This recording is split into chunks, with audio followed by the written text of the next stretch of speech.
Tinanggal sa serbisyo at hindi napapayagang makapaglingkod sa lahat ng sangay ng SM Supermalls ang security guard na nakunan ng video na ginamitan ng dahas ang isang batang babae na sampagita vendor.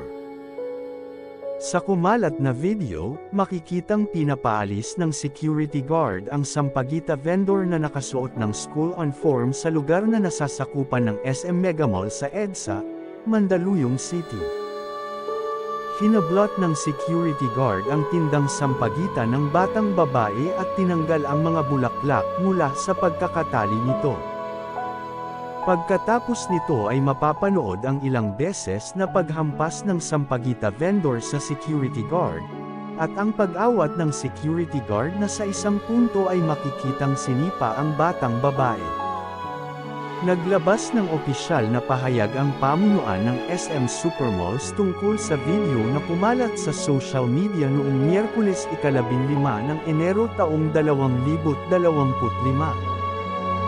Mariing kinundena ng pamunuan ng SM Megamall ang pangyayari at ipinahayag nila ang pakikisimpatya sa sampagita vendor.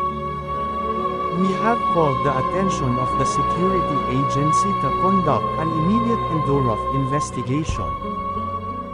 As SM Supermalls always promotes inclusivity for all, we strongly condemn this act committed against her.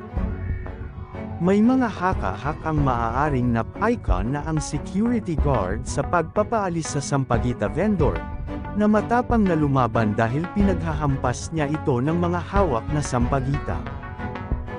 May mga nagdududang baka biktima o ginagamit ng sindikato ang bata dahil sa kakaibang tapang na ipinamalas nito. May mga nagsabi ring marahas ang desisyong tanggalin sa trabaho ang security guard dahil may pamilya rin itong binubuhay. Kailangan ng malalim at malawakan na investigasyon, hindi lamang ng pamunuan ng SM Supermalls kundi ng pamahalaan. Maaaring ang nangyari sa pagitan ng security guard at ng sampagita vendor ang susi para matukoy at malutas, na hindi madali, ang isa sa mabibigat na problema ng lipunan na dulot ng matinding kahirapan.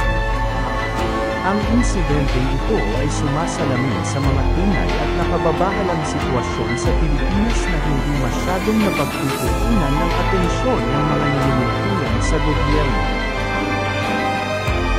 Thanks for watching guys. Don't forget to follow para updated ka sa aking next video. Bye!